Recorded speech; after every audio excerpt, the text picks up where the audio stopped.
Hai semua, tamu kita hari ini untuk diajak talk adalah Bigenho, Doctor of Chiropractor. Baru-baru ini, si chiropractor ganteng ini datang ke Bali, Indonesia.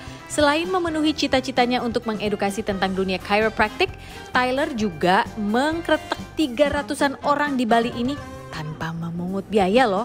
Anak muda yang masih berapi-api dan penuh idealisme ini setengah bule dan setengah Indonesia. Pertemanan online saya dengannya dimulai di tahun 2022 awal dan sekarang kami bisa berjumpa langsung. Ayo kita belajar yuk, apa itu kretek-kretek ala chiropractor agar jangan asal kretek ya, agar tidak membahayakan diri sendiri. Set that maybe for the camera. Boleh.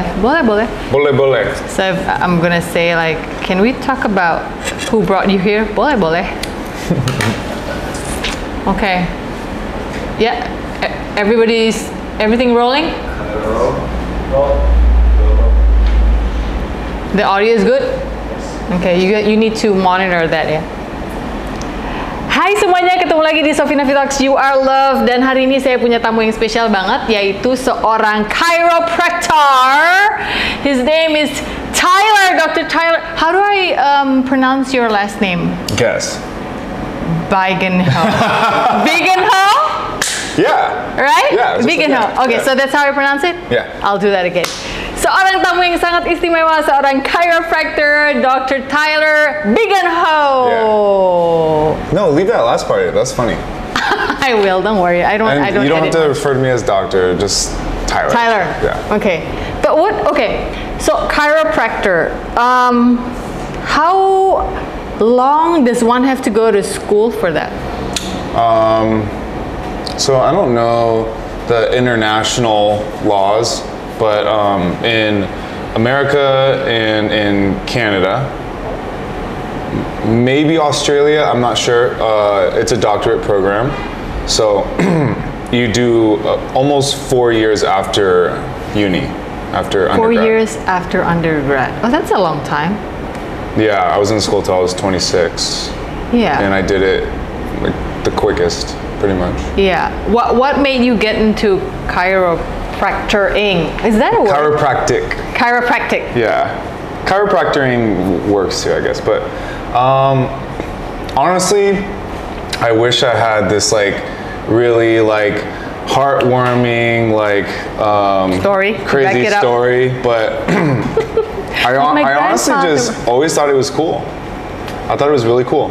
And because my dad. But you must have seen someone. My dad went to one growing up, and his name was Dr. Tommy, and he was like the most ripped guy in the world. He was like 60, but he probably looked like he was like 35.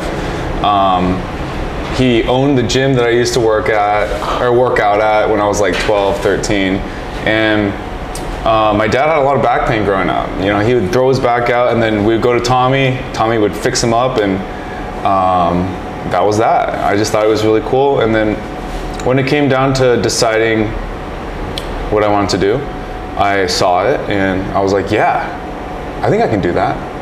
No, wait, so hang on, I have to speak in both languages here because I'm just too lazy to make a translation like running text. Jadi dia ini sekolah chiropractor 4 tahun begitu ya kira-kira. Sekolah under chiropractor itu ternyata lama ya 4 tahun, dan awalnya itu karena lihat papahnya sering disetel sama Dr. Tommy who was working at the gym where you were working out when you were 12, right? He owned the gym. He owned the gym. But he was also a chiropractor. Okay, a chiropractor. Jadi ada chiropractor di areanya dia yang punya gym. Terus sering nyetel bapaknya, awalnya begitu. So dad would always feel better after adjustments? Yeah, I mean, we would have to carry my dad in, and then he would walk out. Oh, yeah, wait, why carry? Like, what did he do to? Yeah, he would throw his back out and. Yeah, from what? Like, what was his job? You know, he's been in motorcycle accidents, and every now and then he likes to garden. Yeah. Every now and then he'll pick up a pot. I see. And like, oh, yeah. You know, jadi bapaknya tuh sering cedera dulu katanya, dan kadang bisa sampai harus digendong masuk ke dalam gym, and then ketika mereka bawa keluar udah bisa jalan lagi. With that one adjustment, hanya dengan satu. Yeah, just one. Really? Would he like be? Ah! Yeah, so I never got to see, but we could hear. My dad would be screaming, and we were like, "Oh my gosh, oh my gosh!" Harusnya takut dong, weren't you afraid? And then he walks out. Oh, okay, that's yeah. And then we're just like, what did he do? And my dad swears by him, and so from that I was always like, wow, that's really cool. I want to be like him. So I went for it, and then actually maybe my second year in school, that's when I started to fall in love with it. With chiropractic. Yeah, that's when you start putting your hands on people. And so wait, first year is just like, what do you learn? Like the basic theory, you jot things down? Theory, sciences, it's heavy, it's really, really heavy academic work in the beginning. And they do that obviously because you have to pass your board exams, but it's a weeding out process to, the people who just orang yang nggak tahan di tahun pertama biasanya nggak lulus karena awal-awalnya tuh teori semua sekolah chiropractor itu. That's what she said. Yeah, what I said. Yeah. So yeah, weeding people out. The ones who aren't that serious would just flunk. Oh yeah. First year. Easily. Yeah, easily. You didn't give up though. No. Okay. So luckily, you were luckily, I'm pretty good at school. Okay. So I took it as a challenge. I excelled. I did really well, and I worked my ass off. And the second year, when we started putting our hands on people, I felt like I was pretty good. Right. Yeah. Putting hands on people, dia mulai ngekertek-kertekin orang. In Indonesian, we call it kertek-kertek. Yeah, kertek-kertek. Yeah, I can't do it fast though. Kretek. Yeah, kretek. When he was kretek-kreteking in orang di tahun kedua itu ya, rupanya menurut gurunya dia punya talent lah gitu, punya bakat. Who were those people who you would kretek in the second grade? So second year. Second year, sorry. Just other students. Oh, other students. Yeah, we practice on each other every day. Okay, but that wouldn't be fun if someone wasn't as good and then you came home with like, that hurt even more. Yeah, I mean, did you get that? That happened. Yeah. Yeah. For sure. Yeah. So you kind of know which people to stay away from. But if you are scared as a student, you're not going to be good. We did adjustments on each other that nowadays we'd be like, why would we ever do that? But we were just seeing what it felt like. Like I know what people don't like because I've had it all done on me, and I know which ones I like. I know which ones I don't like.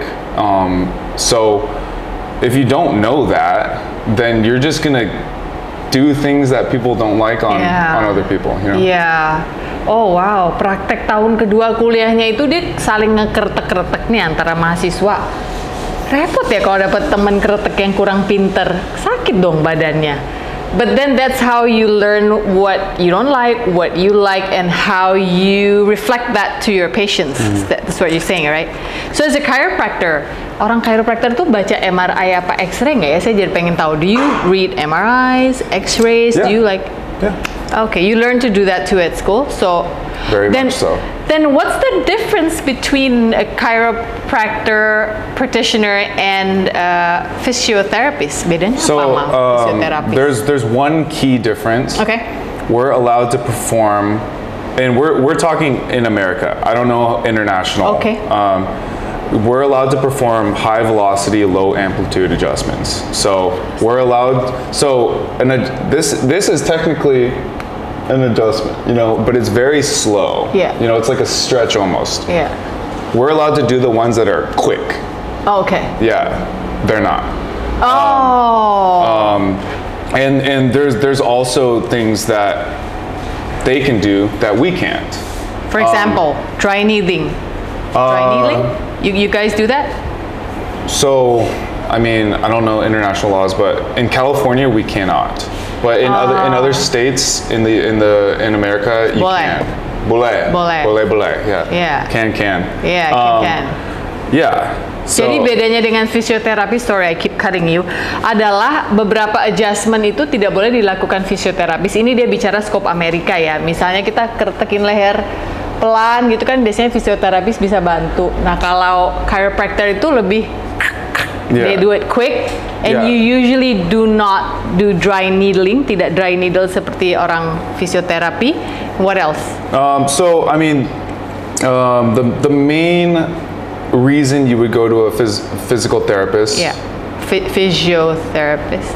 Physio? Is that what so we don't have physiotherapists in America. Okay. We have physical therapists and we have chiropractors. Okay. We can both perform physiotherapy. Okay. So maybe they get around it here because they're not allowed to call themselves physical therapists. And maybe people are called bone setters here because they're not allowed to call themselves I find chiropractors. those a lot. Yeah. There was this one guy last year, mungkin ada yang inget tahun lalu ada Suhu siapa gitu kalau nggak salah di Malaysia atau di mana.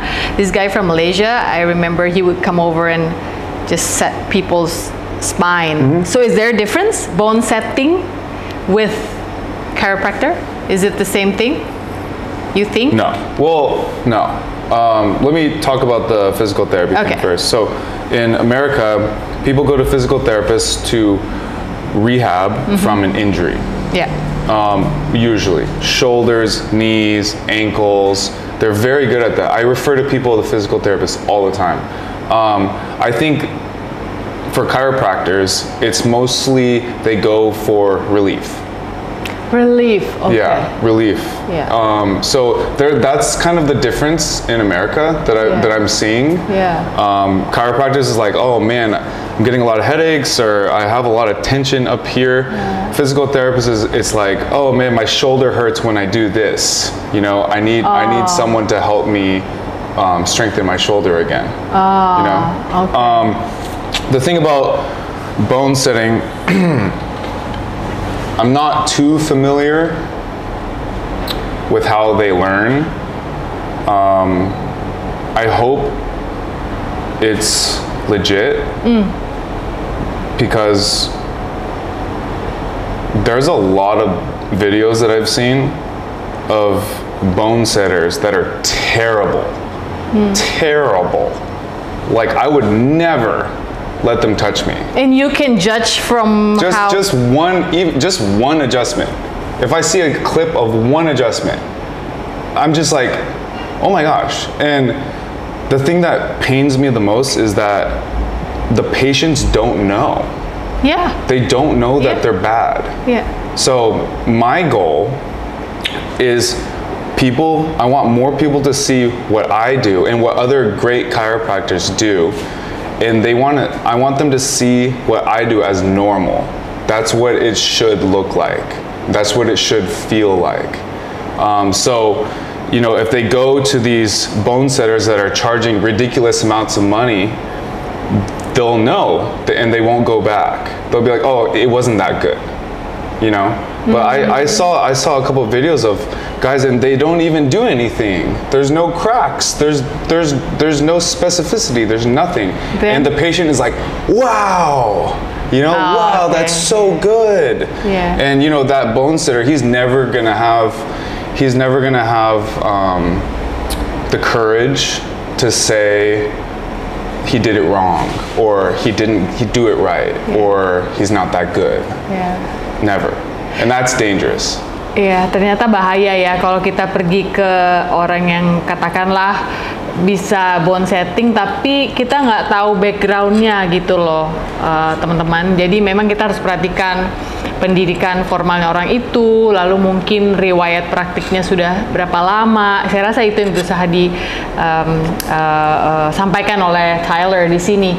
It's funny how you mentioned how we're talking about bone setting because yang saya tahu ya, kalau bunyi kertek-kertek itu katanya bukan bunyi tulang tapi bunyi persendian. Coba kita tanya sama Tyler. So it's funny how we're talking about bone setting where it goes right, crack, crack, crack. When I read somewhere, or this other chiropractor was talking about it, she said that it's not the bones that are doing the cracking, it's actually gas that's released out of the joints. Is that right? So we have gas between our joints? Well, nobody knows exactly what it is. Yeah. What we do know is the bones are not cracking. That would mean that the bones broke. Yeah. So it's just easier to say like, oh, I'm cracking her bones. Okay. In the beginning, I would be like, oh no, we're not supposed to say that, but nobody really cares. Like, just say it, But for me, I think of it, and I could totally be wrong. Nobody actually knows. Anyone who says, oh, it's just gas, if there's 20 different theories on what it is, that means nobody knows. What did your teachers at school tell you when you were cracking? They were like, didn't anybody pop the question? That was me all day. That's why I have my own way of thinking about it. All right. But I preface it by saying, I don't know. Okay. I could be wrong. All right. But I see it as tension that just builds up in your spine, and that could be some type of plaque formation, or the liquid inside is just a little dry. And when you increase the pressure and the heat by doing a quick adjustment like that, it turns into gas and it just pops. It turns into a gas. So it's not like gas that's sitting there. I think of it as something that's physical, that's there, and when you increase the pressure, it pops. Right. Because so it's you can't. If there's gas in there already, and then you pop it, how would the gas get back in? Sort of combustion. That would be like something's leaking. So, but in all honesty, when people really ask me, I just say I don't know, because I don't want to explain that whole thing, and then they get lost and But if I was like putting it on a blog, or if we're doing an interview, I'll explain it like that. Jadi nggak ada yang pernah tahu benar-benar bunyi krek-krek itu dari mana kalau menurut Tyler. Ini menurut dia ya. Kemungkinan besar yang terjadi adalah di antara persendian atau joints kita itu siapa tahu mungkin ada cairan yang mungkin agak mengering, lalu ketika di-adjust maka tekanan yang terjadi akan melepaskan sedikit cairan yang seharusnya ada di antara disk spine kita. Jadi bisa aja itu. Yang jelas menurut dia sampai saat ini sebenarnya tidak ada jawaban yang tepat tentang apa itu yang terjadi ketika kita dikretek-kretek badannya. Okay, so you work with bones, muscles, and joints. Is there energy work related in your work? Because then what difference would that be with, say, an osteopath? Yeah, so osteopaths, I don't know how it is here. In America, osteopaths can perform osteopathic manipulation. Okay. So this is how it is in America.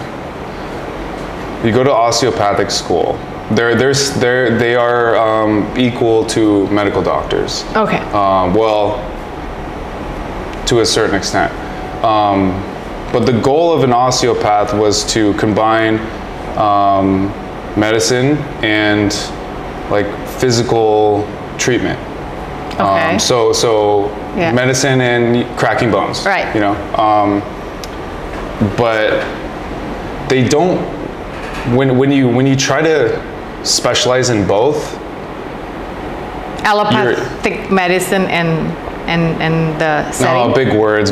No more big words. When you try to be good at medicine and treatment, like adjusting, stuff like that, okay.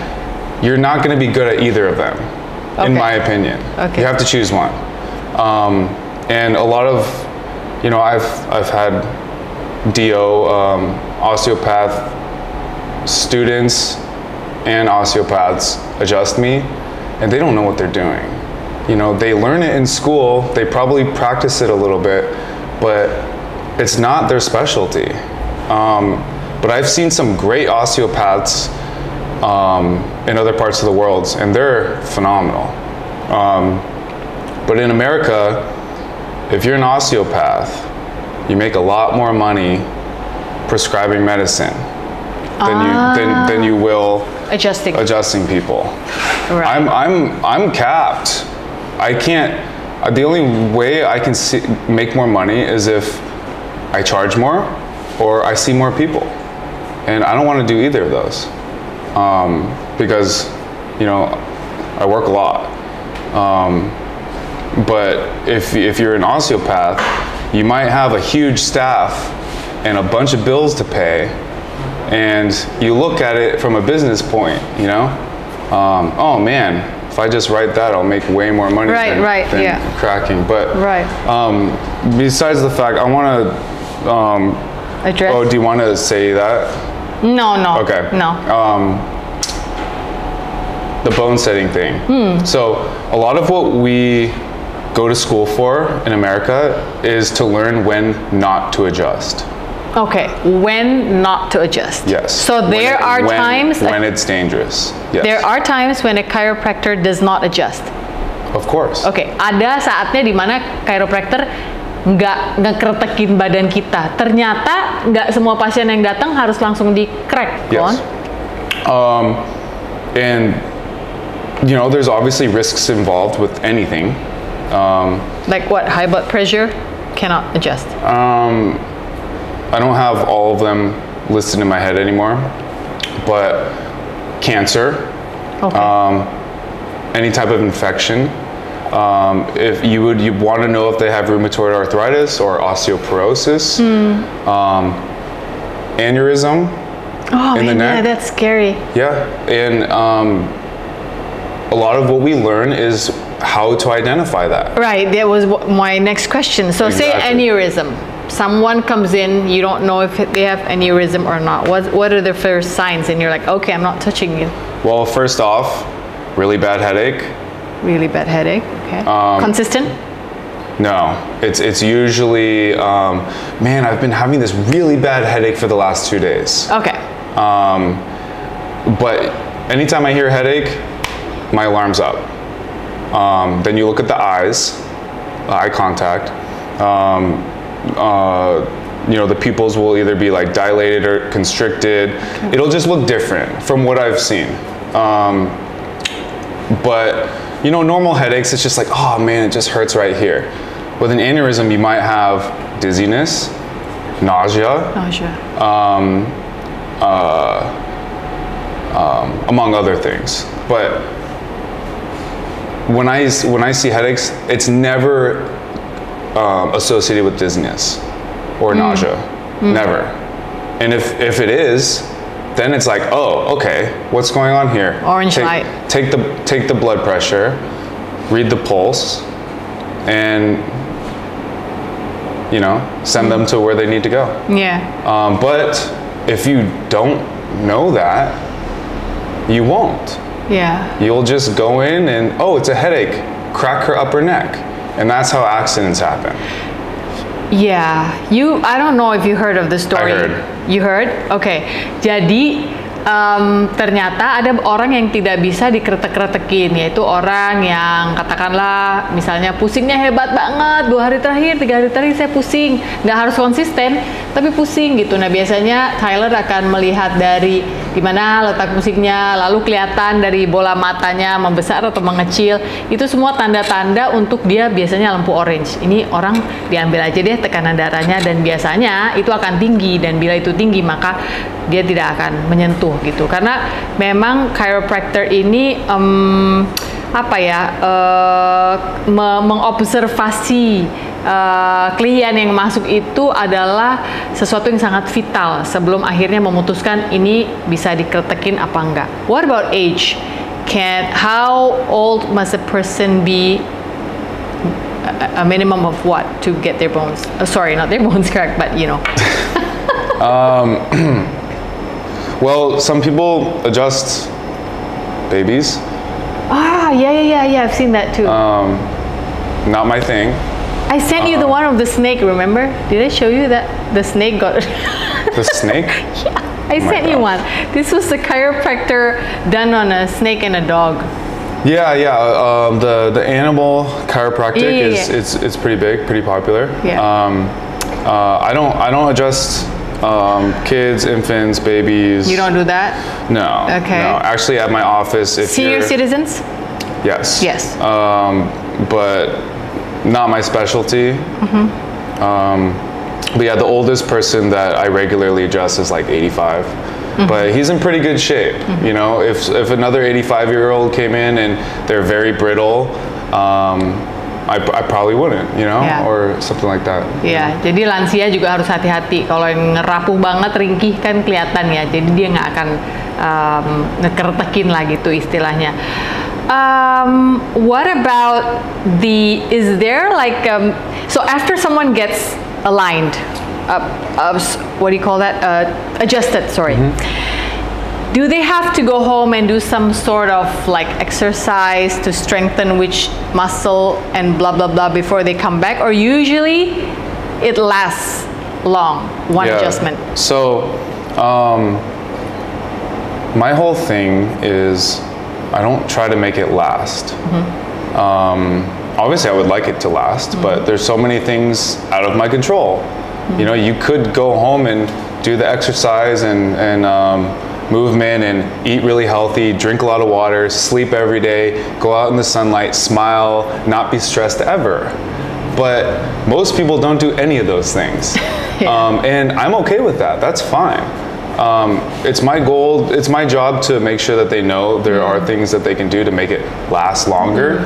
But in reality, I just want them to see me as go through life, do what you can, and to be healthy and, you know, be mindful of your own wellness. But if you get a little lazy or you go through a stressful time, I'm here. I can give you some relief. That's all I care about. Relief. Relief. Yeah. People come to me for relief, and I'm okay with that. That's all I do. I just provide relief. Okay. I'm not fixing anything. I'm not curing anything. People come to me and they come back and they tell their family and friends for relief. You know, that's all I do. Some chiropractors, they practice alignment. They think that your spine's supposed to be perfectly straight.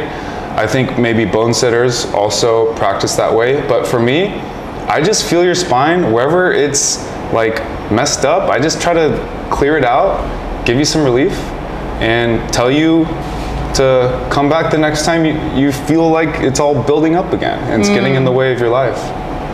So the way you think is pretty simple, yeah? It's super simple. Yeah. And you know, in school we learn super complex. Oh, your spine needs to be aligned. Oh, it needs to be like this, like that, like that. I don't care. And the majority of my patients don't care either. The way I explain it, they're like, oh, that makes sense. Okay.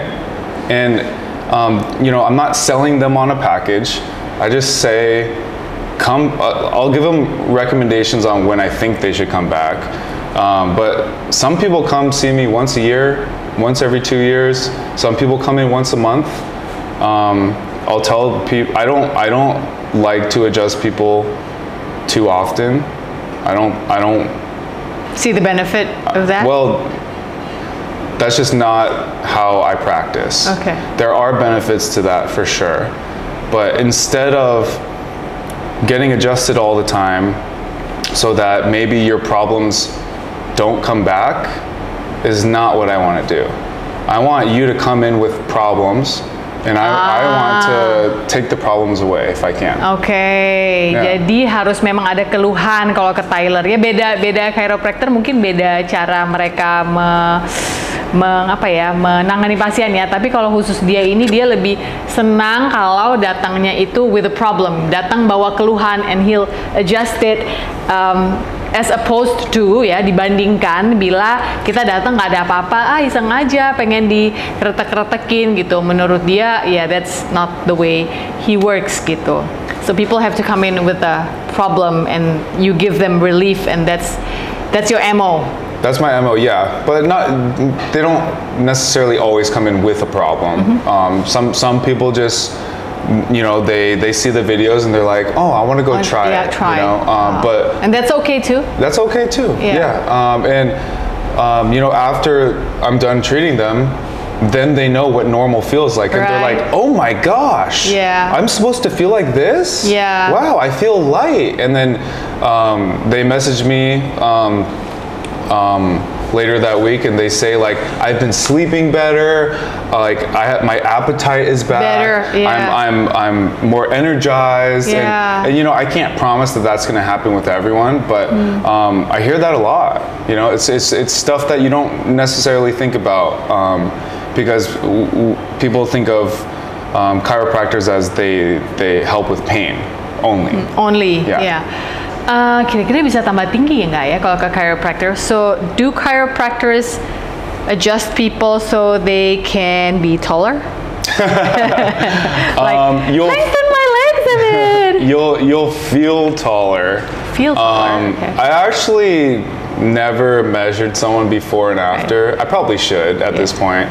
And but see how long that lasts. It's hard to say how long it would last for. But yeah, you could be a little bit taller on the way out. You know. I'm looking at you, short kings. I got you. Okay.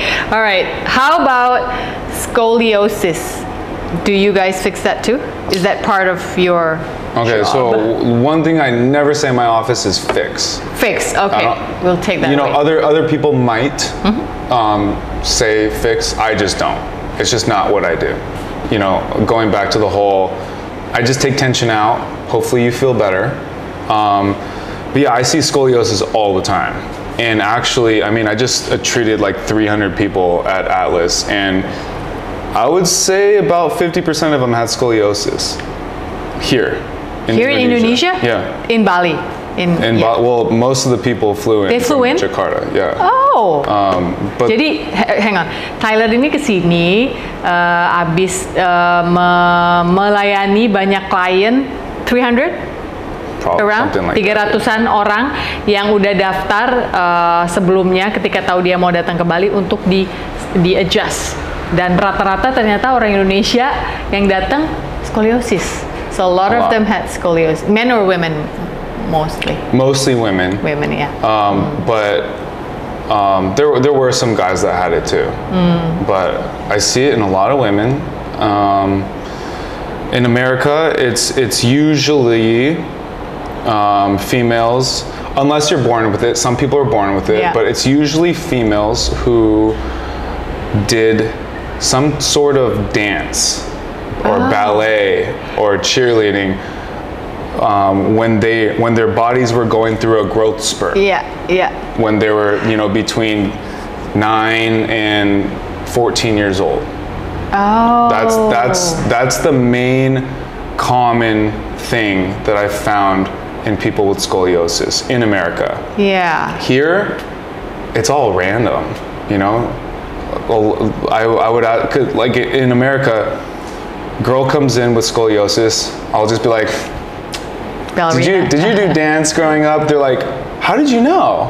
But here, it was maybe 5% of people that did dance that had the scoliosis. High heels at a young age? I don't know. Maybe? I don't ask that. Could be, I don't know. It's just I'm curious. It's just non-normal load on the spine when you're growing. That's my theory about backpack.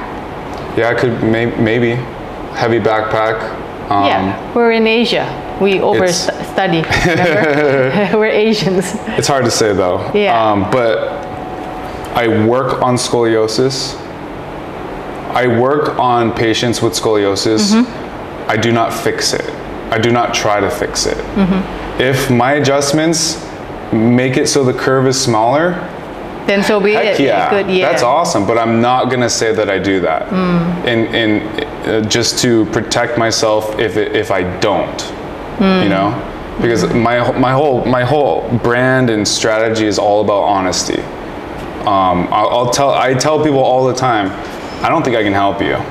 Really? Yeah. You send patients away? You send clients away? Yeah. So I'll tell them, you know, if I touch people for a living, okay, I know when things are normal and when things are not normal. When it's something that's not normal, I'll tell them like, hey, this is weird. I'll be honest, this is weird. I'm gonna treat you. If you don't feel better at all, I'm not gonna be able to help you. Okay. But I'll let you know where I think you should go. And you know, those people that I send away, they're the ones that send their parents in. They're the ones that bring their kids in. They're the ones that like tell all their loved ones about me because they're like, wow, this guy was honest with me. And you know, there needs to be more of that in healthcare. And that's like kind of what I'm trying to do around the world. Because I'm sick of seeing, you know, a lot of chiropractors in America are paving the way for other bone sitters, chiropractors, osteopaths around the world because people want to try it. And that's a big money grabbing thing for a lot of people. They'll be like, oh, maybe if I figure out how to do that, I can make money. So I see that as being a direction for bone sitters, chiropractors around the world in general, and I don't like it. I think it's dangerous. So I want to use my platform to kind of spread what a good chiropractor should do, how they should operate, and what it should look and feel like. Let's do that. Bagaimana caranya mengenali seorang chiropractor atau bone setter atau osteopath, pokoknya yang tukang kretekin, yang tukang adjust badan kita, bagaimana untuk tahu ini orang prakteknya jujur apa enggak? Maksudnya bukan jujur ya, lebih ke bener apa enggak gitu loh, kaidah-kaidah yang harus dianut. So let's do that. How do we like, oh, this chiropractor, that chiropractor, how do we know which ones actually will be doing the right thing? How, like, first observation, what do we look out for?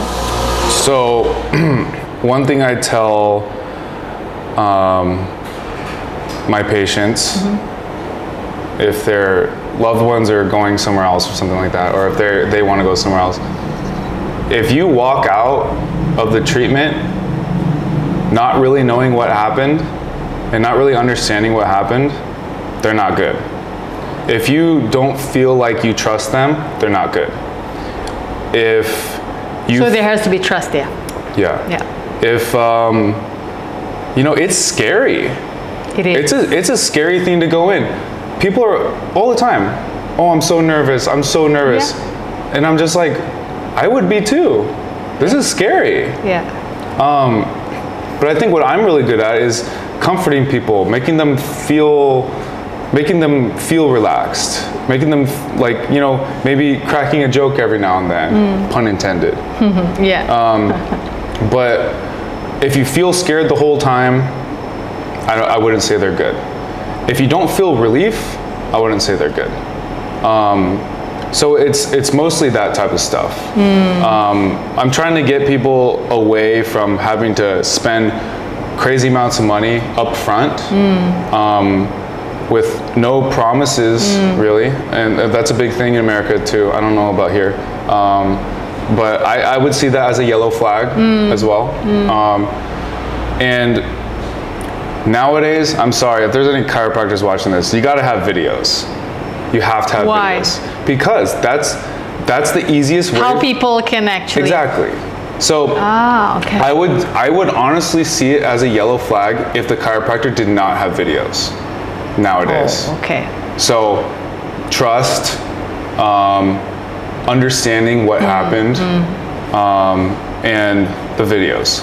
Those are the three biggest things that I would look out for if I was looking for a chiropractor. And how consistent these videos probably are, no? Like if they put out one video and then they roll out another one in another 2 months, I would probably think.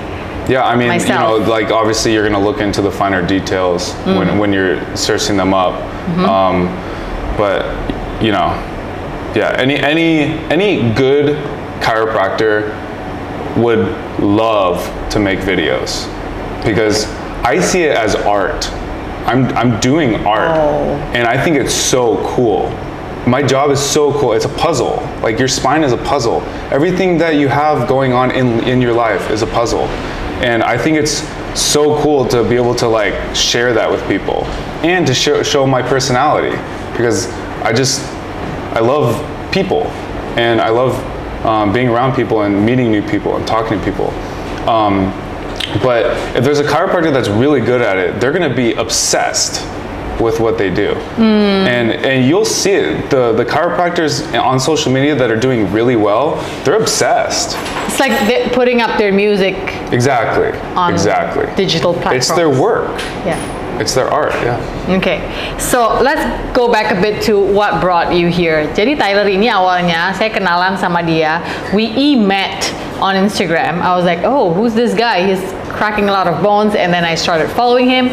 Aku mulai follow, terus aku lihat, oh ini seru ya, dia masih muda dan kayaknya dia pandai. Lalu setelah saya lihat, ternyata dia prakteknya in California, right? You practice in California. Dan ternyata yang menariknya lagi, ternyata he's half bule, half Indonesian. Oke, half Indonesian, half bule.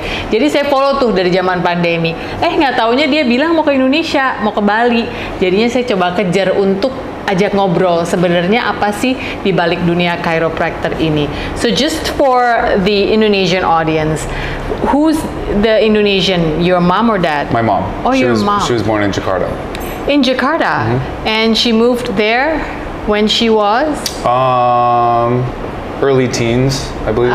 So you don't speak Indonesian at all? My mom does, but you hear it a lot? She does. She didn't really speak it in the house growing up. Okay. If you're watching this, Mom, it's your fault. But yeah, you know, we were pretty isolated from her family growing up there on the East Coast, and her family, her immediate family, were the only ones that came to America.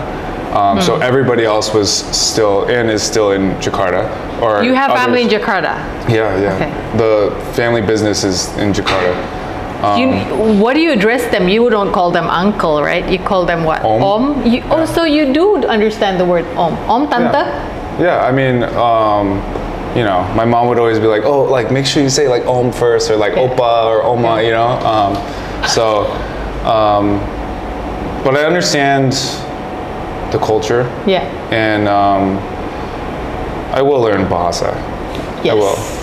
How many words have you picked up with this? Oh my gosh. How many days have you been here? Me. 10 days. I'm not going to quiz you. Just curiosity. How has it been? 15th? What is it today? 21st? I've been here for a week? Yeah, ish. Is it the 23rd? It's 22nd today. Yeah. The day we're shooting. So you can say terima kasih dong. Bisa, right? Terima kasih bisa. Well, everyone's like makasi. Makasi. They don't even say terima kasih. Oh, that's good. Okay, you picked up. So I feel like I'm weird when I say the whole thing, you know? Yeah. So you were like makasi. Yeah. Okay. And then I heard you say suksema the other day. Yeah. Balinese way of saying. Balinese, yeah. What else? Ayo. Can you say ayo? Do you know ayo? No, what is that? Come on, ayo. Oh, cepetan. Cepetan is hurry. Yeah. Oh, so my mom would always call me nakal. Naughty. Okay. And then what else? This is fun. I don't know. Words. I'll say random stuff. Huh? I'll say random stuff. So what part of you is the most Indonesian you think? I saw you eat with your hands in Ubud a few days ago on your stories. Yeah, I mean, how did that feel? I literally used to eat food with my hands growing up. Okay. So it comes as no surprise to you. I used to eat rice with my hands. Okay. You still eat rice now? Today? Like every day? Like Indonesians eat rice from the rice pot? I eat rice from everything. With everything. Rice over rice? Yeah. Nasi goreng? Yeah. Over rice? All day. What else? But the sambal over here, the chili sauce, so good. You like it? Yeah. Which one? The raw? The orange one. The orange one? Oh, sambal. Sambal, tempong. Is it in a bottle? I don't know. It's always just like there, and then you can just. Yeah, it's like super spicy though. Yeah. No? You're okay with spicy? Yeah. Your mom cooks spicy at home? Yeah. Oh, okay. I've always liked spicy. All right. So I think he means if it's in Bali, mungkin sambal tempong kali ya. So what else? Do you eat chili like on its own? Not as in jalapenos, but you know we have the small bird's eye chili. It's called cabai rawit. You eat it with fried tofu. No? Haven't tried? No. Okay, we'll get Arya to get you tofu. What's your most favorite food here in Indonesia? Ooh, most favorite food. So far. Honestly, last night I had oxtail soup. Sop buntut. Oh my, that's what it's called, buntut? Sop is soup. Buntut is Sop, tail. buntut. Buntut. Yeah, I ate it with rice. Enak It banget. was so good. With sambal? No, I don't think I did. Did you have crackers, kerupuk? There were crackers there, but those are too, You don't like it? They're too hard. Oh. Not enough, like, it's too hard to chew it. Yeah. You know what I mean? Well, it's probably a different kerupuk. Okay, and then? Yeah. I don't know, I downed it and it was good. Have you had rawon? What's that? Oh, man. Oh. Beef stew. What's like the black, like, meat Yeah. called? Is it soupy? No. It's like beef, but it. Rendang. Yes. Oh, that is good. Randan. Yeah. Oh, I was telling somebody that it was called rambutan, and she was like, "What?" That's a fruit. Yeah, I know. Yeah. Yeah. Randan. Okay. Rendang. Yeah, I'm not even. I probably should get you packet.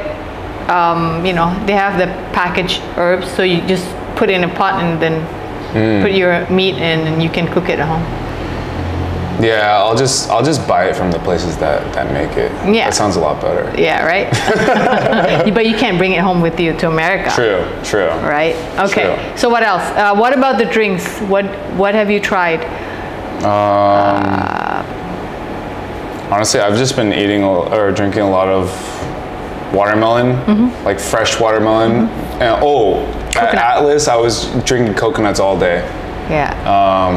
But as far as like drinks here, I've just had like water, coconut, watermelon.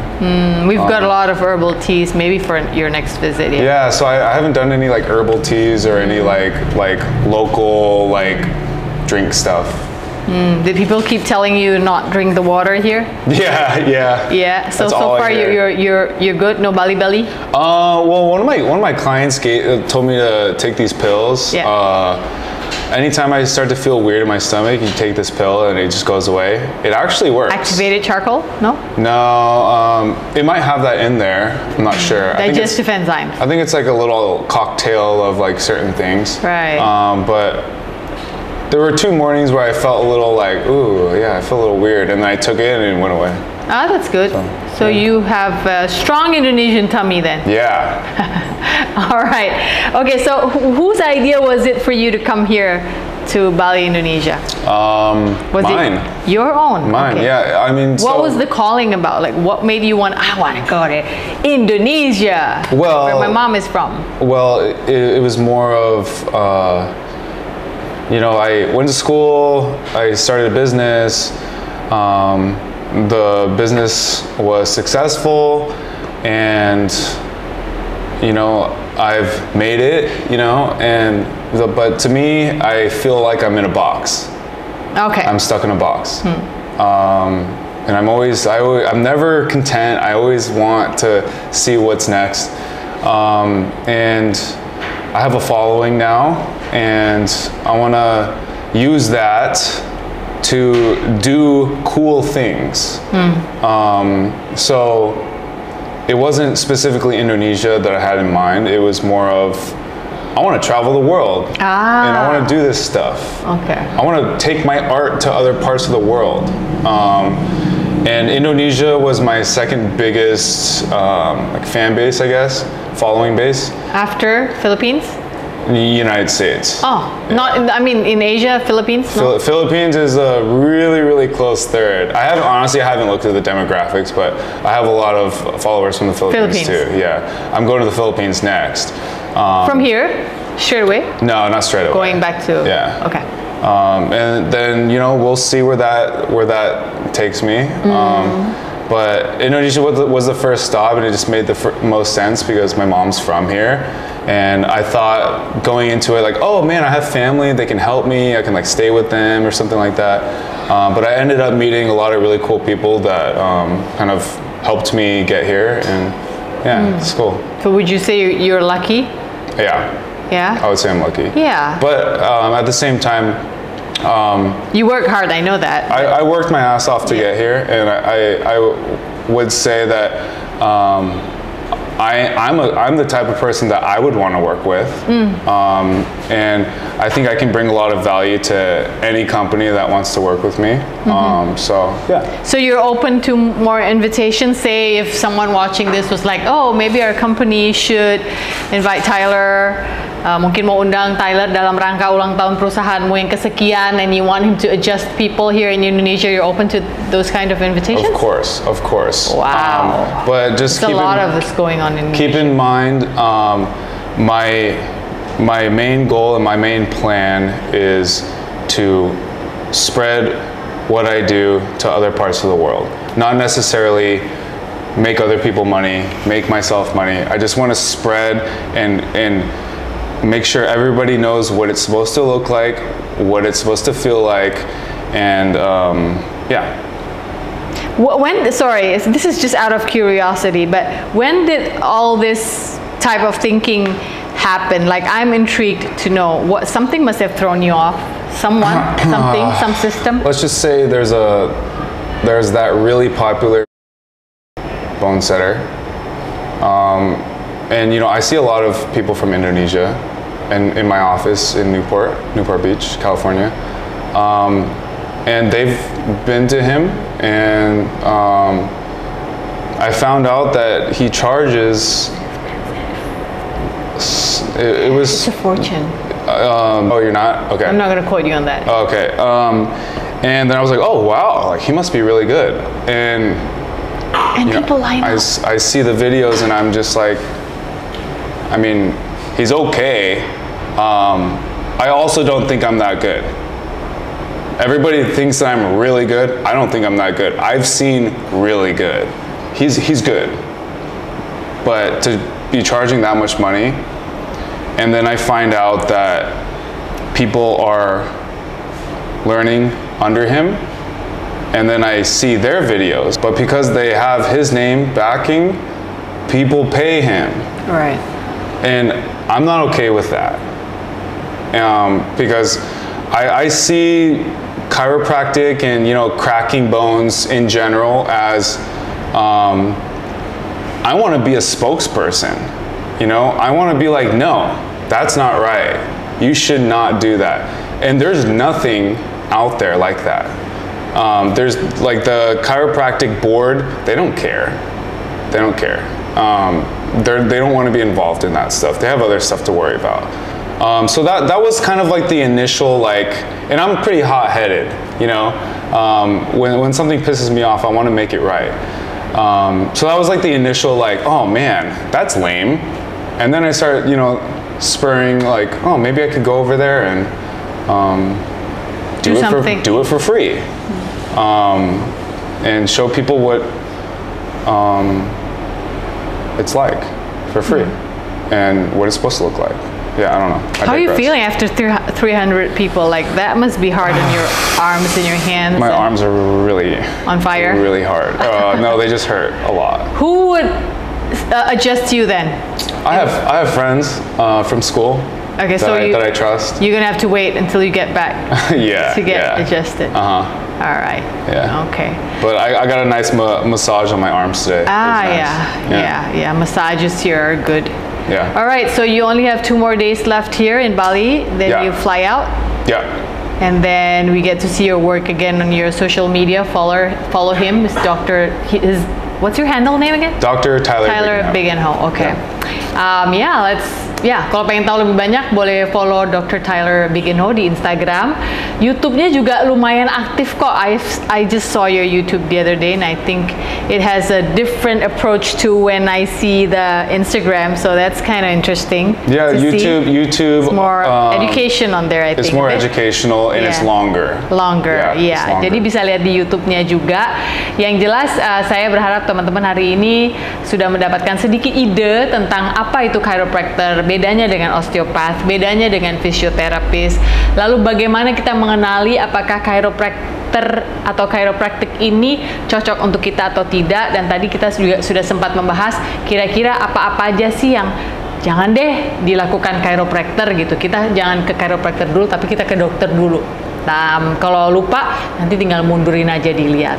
Alright, so thank you so much for dropping by. I know you're busy. You have 2 other dinners to go to. He says 2 dinners. And I'm eating at both of them. Yeah. I can eat. You can eat much. Alright. Yeah, after setting so many people away. Yeah. Right. Okay.